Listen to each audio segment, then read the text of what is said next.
Il dit non, moi je n'ai personne. Au lieu d'obéir, seulement prendre son lit et partir, mais lui il commence à discuter avec Dieu. Alléluia. Moi je n'ai personne. Il y a des gens qui sont contents de leur souffrance, mais quand tu les aides un peu à sortir de cette souffrance, ils commencent à te donner des explications, des excuses.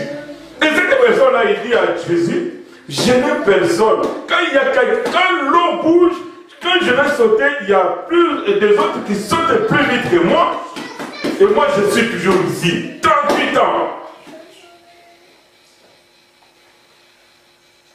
Je comprends pourquoi beaucoup de choses, Jésus avait pleuré vraiment pour l'attitude de beaucoup de gens. Parce que c'était un peuple vraiment difficile à comprendre. La prise de conscience. Quand tu vois qu'il y a quelque chose qui ne va pas dans ta vie, tu dois réfléchir. Tu dis non, ça ce n'est pas normal. Puisque tu vas faire semblant de prier, tu fais semblant d'être avec le Seigneur. Mais le jour où le païen va te demander, est-ce que ça c'est vraiment la vie d'un enfant de Dieu? Je ne sais pas qu'est-ce que tu auras comme réponse. Alléluia. Vous n'avez jamais rencontré un païen têtu, mais moi j'en ai déjà rencontré un. Une fois j'ai rencontré, j'étais en train de prendre mon carburant. Je vois un groupe de jeunes du quartier qui ont l'habitude de boire. Et comme ces gens-là, ils sont toujours respectueux. Un de leurs m'a vu, il est venu me dire bonjour. Ah! Mais il ne venait pas me dire bonjour, il venait pour me donner l'information de ce qui s'est passé dans une autre église. Alors il me dit, ah, pasteur, comment ça va? Moi je dis, ça va. Je dis, toi, tu es toujours en train de boire un peu là? Il dit, oui, comme tu as dit là, j'ai dit seulement un peu. Alors moi je dis, et la santé? Ah, mais pasteur, vraiment, tu vois pourquoi on n'aime pas aller dans vos églises? Je dis, tu veux me dire bonjour ou bien tu veux me dire, pourquoi? Tu sais ce qui s'est passé dans l'église de l'autre là? Je dis, oh, mais toi tu pries dans cette église là? Il dit non. Tu pries chez nous? Il dit non. Ah, mais moi je n'ai pas allé dans vos églises à cause de ça. Moi je dis, oh. Toi tu pries où? Oh, je ne prie pas. Je dis, oh. Puisque dans vos églises là, ils se sont chamaillés. Je dis, mais toi tu ne pries pas là-bas. Comment tu sais les choses qui se passent là-bas? Alléluia. Il me dit, non, ça ne me donne pas le courage. Je suis comme ça, je suis bien comme ça. Moi je dis, est-ce que toi tu es vraiment bien comme ça? Il dit, oui, ces gens-là qui prient là, ils n'ont rien. Je dis, hé, regarde-moi bien. Moi aussi je n'ai rien. Il dit, non, pas toi. Moi je dis, oh. Dis-moi, depuis que tu es dans l'autre camp là, qu'est-ce que tu as déjà, qu'est-ce que tu as de meilleur que ceux qui sont en train de prier? Ah, tu as acheté une maison? Il dit non. Je dis, regarde un peu ta voiture. Et moi je peux te citer les gens qui prient qui sont bien. Mieux que toi qui es là-bas. Donc tu as intérêt à venir parmi les gens qui prient. Puisque toi tu n'es pas meilleur que ceux qui sont là. Il dit oui, mais ils ne sont pas beaucoup. Moi je dis ah! Alléluia. Ils ne sont pas beaucoup. Moi je dis oui, même s'ils ne sont pas beaucoup. Mais toi par rapport à eux, qui a une bonne vie? Il faut prendre conscience. La prise de conscience va te pousser à prendre des décisions meilleures. Amen. Le troisième point, cet enfant ici a pris conscience, il a dit non, moi, mon père a des biens en abondance. Même les travailleurs, ils mangent bien. Mais moi ici, je ne mange pas bien. Je dois me lever, je dois aller vers mon père. Je lui dirai, j'ai péché contre toi et contre Dieu. Alléluia. Quand tu prends conscience, tu dois prendre aussi une décision. Quand tu prends conscience, tu dois aussi prendre une décision. Il est allé vers son père. Il y a des gens qui vivent dans le péché, mais qui ne prennent pas conscience qu'ils sont en train de vivre dans le péché.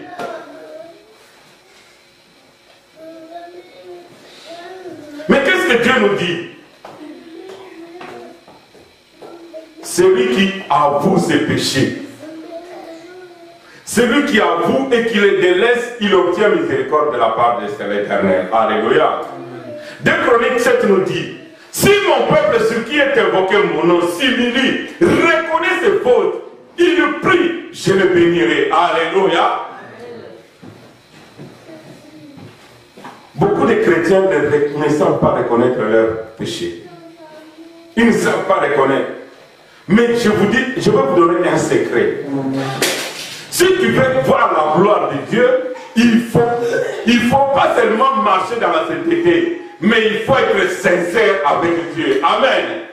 J'ai dit, il ne faut pas seulement marcher dans la sainteté. Puisque Dieu dit, tous, nous prêchons tous d'une manière ou d'une autre. Mais il faut être sincère devant Dieu.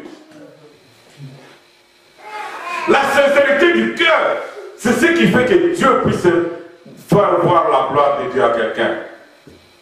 David avait commis beaucoup de péchés. Mais à cause de sa sincérité, Dieu dit, il est l'homme selon mon cœur. Amen. À cause de sa sincérité du cœur. Est-ce que toi tu es sincère? Psaume 24 nous dit, qui ira à la montagne du Seigneur?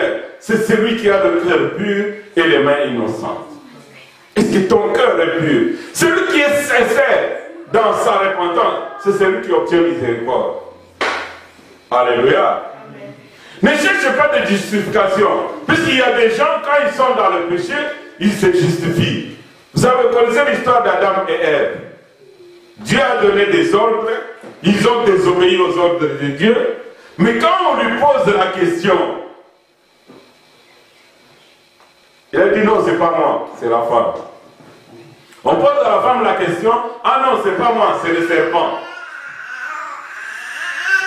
Certains serviteurs au contraire demandent, ah pourquoi vous êtes arrivé à ce point-là? Ah non, c'est des sœurs et des frères, des sœurs qui viennent dans des églises avec des mini-jupes. Non. C'est la faute de ces sœurs-là qui portent le mini-jupe. Alors vous êtes tombés. Vous savez, quand quelqu'un est déjà handicapé, il suffit que vous le poussez, il va tomber. Il va dire que non. Il va pas dire c'est à cause de mes pieds. Il va dire c'est à cause de la personne qui m'a poussé. Il y a un arabe des amis arabes qui disent toujours, quand ma voiture n'est plus en bon état, je cherche à ce que quelqu'un puisse faire un accident avec moi, comme ça, l'assurance me donne une autre voiture. Et il y a des chrétiens comme ça. Leur voiture n'est plus en bon état. N'est-ce pas? Leur voiture n'est plus en bon état. Mais ils cherchent des accidents. Pour que quand il y a l'accident, ils disent non, c'est pas moi, c'est la faute de l'autre. Voilà pourquoi dans beaucoup d'enfants de Dieu, quand ils commettent un péché, ils disent non, c'est pas moi, c'est la prostituée là qui m'a trompé.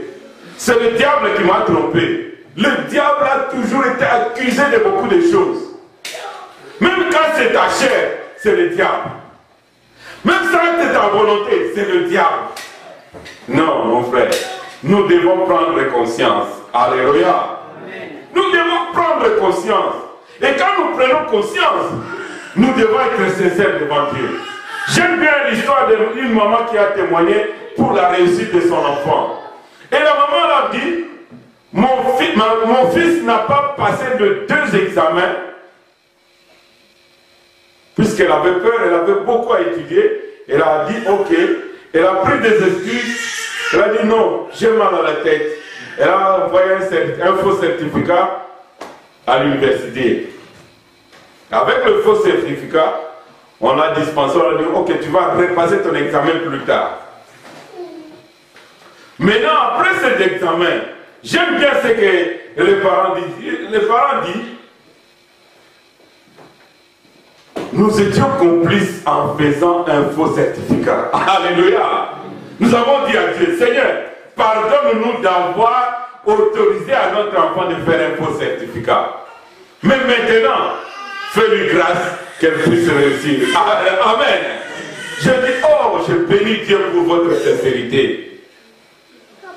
Il y a des gens qui ne sont pas sincères devant Dieu. Ils vont chez Dieu, ils le cachent des choses, comme si Dieu ne connaissait pas la profondeur de leurs pensées.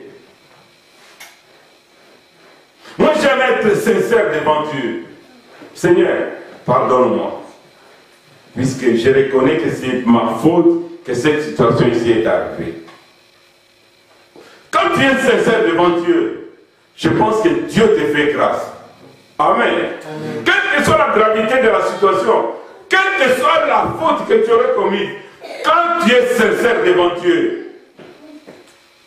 Il y a une sœur en Amérique qui avait fait plusieurs avortements, plus de 6 ou 7.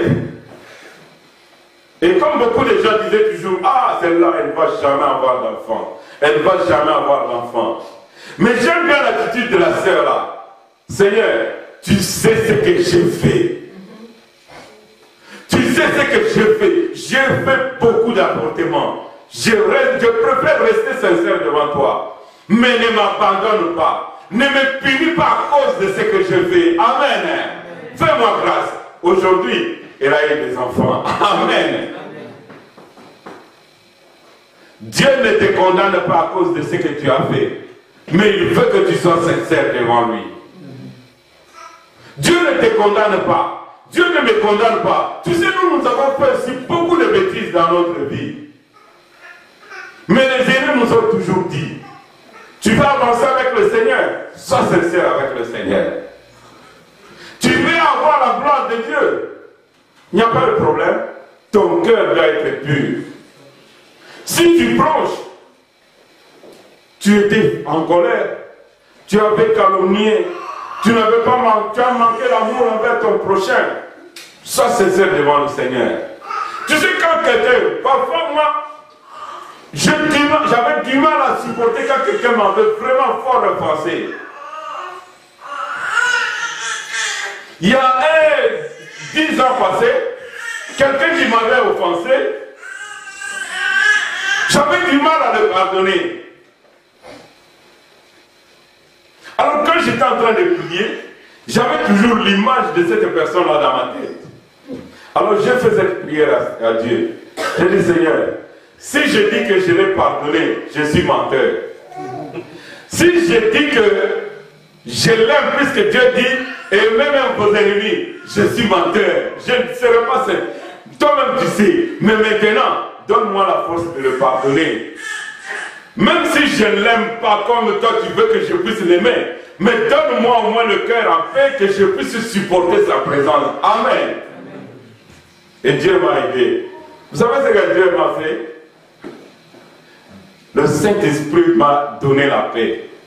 Et le lendemain, quand je suis allé déposer les enfants, à l'époque ils étaient encore en maternelle, je suis allé déposer les enfants.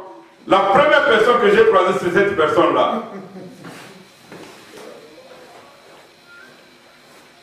La première personne que j'ai croisée, c'est cette personne-là.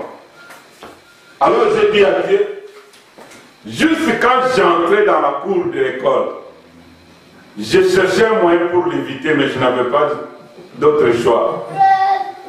Donc, il venait en face de moi et moi je venais. Il ne voulait pas me dire bonjour, mais moi je lui ai dit bonjour. Alléluia. Et il a répondu. J'étais en paix avec moi-même. Amen. Donc ne cherche pas à camoufler, ne cherche pas à tromper Dieu, puisque Dieu connaît nos pensées. Amen. Si tu n'arrives pas à aimer quelqu'un, demande seulement à Dieu. Ne demande pas que oh, je l'aime aussi. Non. Demande à Dieu au moins de le supporter. Puisque c'est difficile que tu puisses aimer tout le monde. Comme Dieu veut que vraiment que tu aimes. Mais demande à Dieu la force. Il n'y a que le Saint-Esprit qui peut te donner la force d'aimer et la force de supporter et la force de pardonner. Amen. Amen. Un peu plus loin. Tu vois pas l'heure? Il est quelle heure? Oui. Un peu peu plus loin, le fils est retourné chez son père. Il a dit à son père, j'ai péché contre toi et contre Dieu. Je ne suis pas digne d'être appelé ton fils. Prends-moi comme ton serviteur. À cause de la sincérité de son fils. Quand vous lisez la Bible, vous avez lu la réponse du père? Est-ce que vous avez lu la réponse du père? Nous allons lire.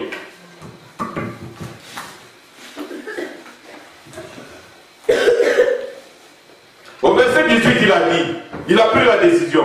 Je me lèverai, j'irai vers mon père et je lui dirai, mon père, je péché contre le ciel et contre toi. Je ne suis plus digne d'être appelé ton fils. Traite-moi comme l'un de tes mercenaires. Il se leva.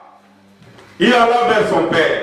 Et comme il était encore loin, son père le vit et fut ému de compassion. Amen. Son père, qu'est-ce qui a fait que son père se lève directement pendant que lui aussi il s'est levé? Il se lève, il décide de se lever. Il va vers son père. Et Dieu aussi pousse son père à se lever. Amen.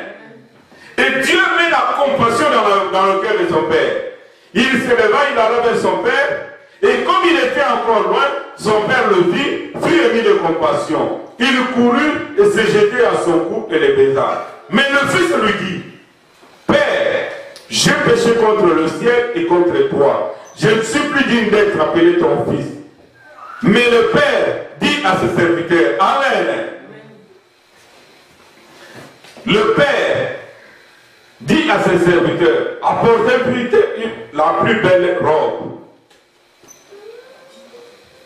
Vous savez comment est-ce que vous comprenez? Est-ce que le père a répondu? Il n'a pas répondu. Le fils lui a dit ce qui était au fond de son cœur. Le père n'a pas dit non, je te pardonne. Il a dit apportez une belle robe. Déshabillez-le et habillez-le. Amen. À cause de la sincérité de son cœur, quand tu t'approches de Dieu avec sincérité, tu n'auras pas fini ta phrase, puisque Dieu connaît déjà ce qui se passe dans ton cœur. Amen. Il n'avait pas encore fini la phrase. Le Père ordonne qu'on lui change les habits. Que Dieu puisse enlever les habits sales que tu portes. Amen. Que Dieu puisse t'enlever les habits de pauvreté que tu portes. Amen. Quelle est la tenue que tu portes? Quand tu viens avec sincérité auprès du Seigneur, Dieu te déshabille directement. Il t'enlève les habits de la honte. Il te fait porter une nouvelle robe. Tu vas porter une nouvelle robe. Amen. Puisque quand tu portes une nouvelle robe, il y a de nouveaux habits. Même l'ennemi ne pourra pas t'accuser, puisque toi-même tu es allé t'accuser auprès de Dieu. Amen. L'ennemi avait accusé Josué devant Dieu. Dieu reconnaissait Josué comme son serviteur, son sacrificateur le plus aimé. Mais Satan l'avait accusé. Il avait les habits propres, pas propres. Mais quand Dieu ordonna à l'ange de lui enlever les habits sales et lui le faire porter les habits propres, Satan n'avait plus rien à dire. Amen. Satan n'avait plus rien à dire. Quand Dieu te fait porter un habit propre, Satan ne pourra plus rien dire. Amen. Yes. Le Père dit apporter directement des habits propres. Puisqu'il était sale dans la souffrance, il a refusé la souffrance, il a refusé la vie du péché, il s'est approché auprès de son Père. Et le Père, dans sa compassion, il a carrément changé d'habit. Toi, tu vas changer les habits. Amen. Tu vas changer les habits. Amen. Je dis bien, tu vas changer les habits. Amen. Les habits de la sainteté. Tu vas porter les habits de la sainteté. Tu vas porter les habits de la gloire. Vous savez, il y a des tenues qu'on appelle des tenues de ville. Mais la tenue que le Seigneur te donne, ça ne sera pas une tenue de ville. Ça sera la tenue de gloire. La tenue de gloire. Deuxièmement, le Père dit, apportez-moi un anneau. On a mis notre alliance. Puisqu'il avait déjà détruit l'ancienne alliance. Lui qui était dans la maison de son père, il a rompu l'alliance, il est parti dans la vie du péché. Mais il a vu que la mort était en train de venir, il a dit non, non, non, non, non, non, non. N'a beau souffrance, je vais retourner auprès de mon père. Amen. Et quand il retourne auprès de son père renouvelle une alliance nouvelle. Amen. Ah, que Dieu te fasse une alliance nouvelle. Amen. Dans la nouvelle alliance, tu vas voir la gloire de Dieu. Amen. Après l'alliance, Dieu, son père dit, apportez des chaussures. Quand on porte des chaussures, ce n'est pas pour rester à la maison. Quand on porte des chaussures, c'est pour sortir. Oh, la Bible dit, les chaussures, porter les chaussures comme les ailes de l'évangile. Quand on lui fait porter les chaussures, c'est pour qu'il puisse témoigner la gloire de Dieu. Amen. Yes. Yes. De nouvelles chaussures. Le zèle de l'évangile. Tu vas porter. Vous savez, l'évangile, on peut te raconter, ah, bon voilà mon thème, crois en Jésus-Christ. Mais quand quelqu'un voit déjà la gloire de Dieu en toi, tu n'as pas besoin de beaucoup parler. Tu n'as pas besoin de beaucoup parler. Il regarde seulement ta nouvelle tenue. Je ne parle pas de la tenue de costume. Il regarde seulement ta nouvelle tenue. Tu étais célibataire. Il regarde maintenant sa nouvelle tenue. Il dit, oh, Dino est déjà maintenant, il a une tenue de marié. Il a un autre standing. Quand quelqu'un te regarde, il dit, non, non, non, non, non. Je veux suivre son Dieu. Amen. Amen. Amen. Il veut suivre ton Dieu. Tu vas témoigner la gloire de Dieu. C'est pourquoi le Père lui a dit, il a d'abord habillé, et ensuite il a mis l'alliance, ensuite il a fait porter les chaussures. Comme ça il peut partir pour témoigner la gloire de Dieu. Et ensuite, qu'est-ce que le Père a fait? Il a dit, mangeons, buvons, réjouissons-nous. Puisque mon fils qui était dans la vie du péché, il est revenu à la vie. Mon fils qui était mort, il est ressuscité. Alors, Dieu va ressusciter tous ceux qui étaient morts en toi. Amen. Amen. Tous ceux qui étaient morts en toi, Dieu va les ressusciter. Amen.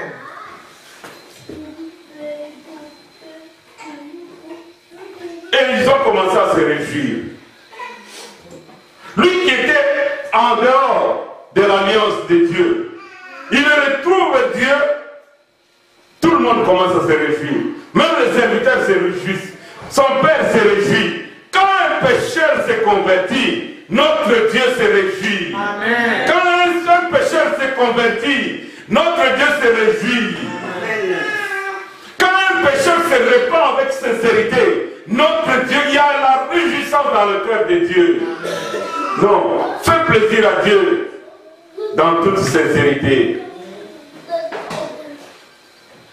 Mais dans leur réjouissance, Dieu se réjouit, les serviteurs se réjouissent, le patron se réjouit, même son fils qui était ressuscité, il se réjouit. Mais son frère, qui était resté à l'église, alléluia, son frère, qui était resté dans la maison, son frère, qui est serviteur de Dieu, son frère, qui est choriste, son frère, qui est synthétiseur dans l'église, son frère qui est diacre, son frère qui est ancien. Quand il entend que les gens se réjouissent, il se met en colère. Alléluia.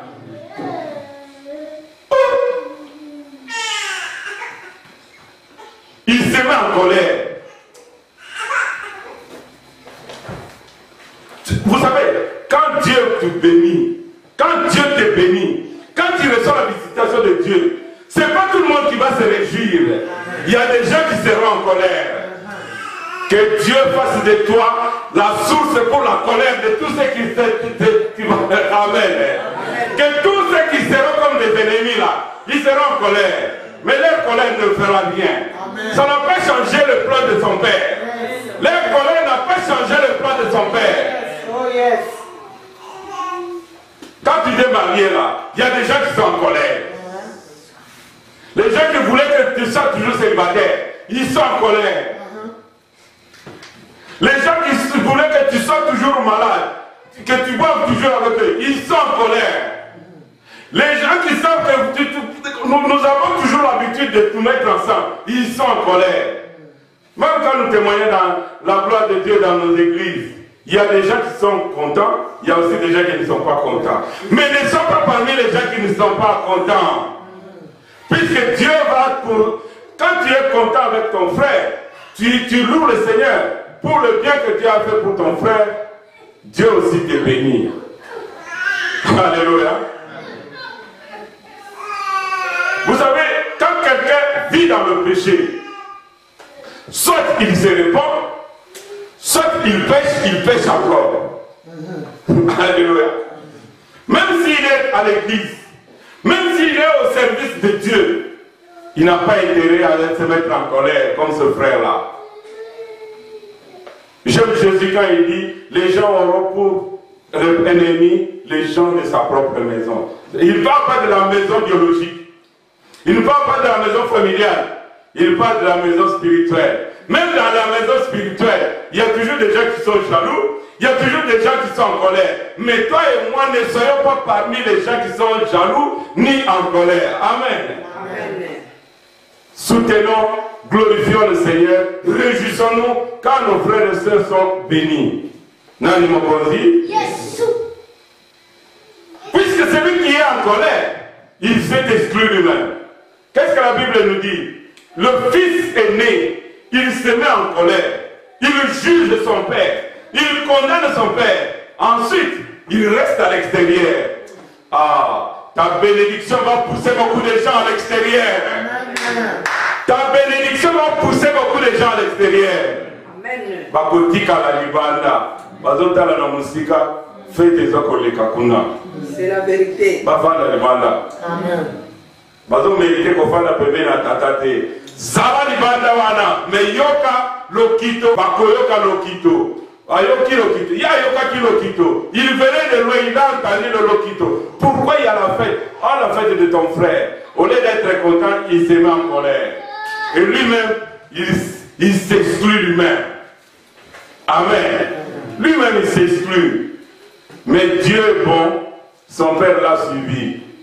N'attends pas que Dieu puisse te suivre. Puisque si Dieu te suit, là où tu es, il te regarde déjà comme un enfant qui a beaucoup de choses à changer dans son cœur. Il doit d'abord détruire la colère, il doit détruire beaucoup de choses en toi. Non, que Dieu nous fasse grâce. Dieu va nous faire beaucoup de bien. Dieu va nous faire beaucoup de bien. Tu as apporté une nouvelle robe. Tu as porté une nouvelle robe. Pour une nouvelle robe, pourquoi? Puisque la gloire de Dieu est venue vers toi. Refuse la souffrance. Tu dois refuser la souffrance. Désirer cet enfant-là. Il a refusé la souffrance. Il a dit non. Je vais désirer la gloire. Chez mon Père, il y a la gloire. Je vais me lever. Je vais aller vers mon Père. Même si je péché, je vais demander pardon à mon Père. Et mon Père va me pardonner. Amen. Quel est le péché que tu as commis? Ne pense pas qu'il ne va pas te pardonner. Notre Dieu, il pardonne tout. À moins qu'on soit sincère devant lui. Notre Dieu pardonne tout. Même si tu as fait des avortements, même si tu as tué, même si tu as menti, même si tu as fait n'importe quoi. Oh! Demande pardon avec sincérité. Notre Dieu pardonne tout. La faveur de Dieu qui était dans cet enfant-là, il sera aussi notre faveur. Amen. Lèvons-nous dans la présence de Dieu. Bonjour, na pambo bino surtout na kombo na Yesu Christo, c'est le pasteur Rock awa na courtre na eule nazali ko rendre action de grâce et pas Nzambe pour un culte ya lelo eleki malam Nzambe a se glorifier toyaki lisusu awa kolobela na likambo ete mutu asengeli koboya souffrance au sengeli koboya souffrance, au prendre conscience que vie aux anango et vie à moi dans Nzambete. Alors pour cela il faut prendre conscience et ceux qui ont les sumu au se repentir aux à la sincère et pas Nzambe. ce que vous êtes sincère pas dans Nzambe, Nzambe attend la sincérité à mon thème. Voilà pourquoi Tolobi était moi na oyo azalaki sincère. Attendez d'abord à sali constat à monete souffrance na leki ezali malamu te a telemi a quelque se repentir et pas à papa. Biso peut to sengeli ko telema ko se repentir et pas papa na biso Nzambe Nzambe akolimbisa azali miséricordieux akolimbisa biso. Eza lisumu moko te Nzambe akolimbisa ezali te. Nyonso Nzambe alimbisaka. Mais pourvu que tous à la sincère liboso na ye. Mais Nzambe non seulement limbisaka pe apambola rabiso. Tala mwana wana asengi pardon pa tata na ye, papa na ye au lieu répondre ye a tondisami na compassion apambolier koleka bao bazalaki na kati na ndako. Donc Nzambe na biso soko se repentir sincèrement akopambola yo koleka kutu ba oyo basalaki lisumu te oyo bazako kansete bango basumukaki te oyo bakansaka te bango bazana lisumu te yo kopambolama koleka bango peut-être ozali kotambola na sincérité na Nzambe. Ngai chaque fois soki na koyi na lisumu na tsenga na musungi ya Mulimo Santo na telema na pusa ne pas na Nzambe. Yango voilà pourquoi Nzambe apambola ngai koleka kutu ba oyo bakansete bango batambola na sincérité. Nzambe na biso apambola bino tokutana chaque dimanche na sika oyo na église ya la gloire à partir à 10h kino midi tokomona kembo na Nzambe. Nzambe apambola bino. Merci.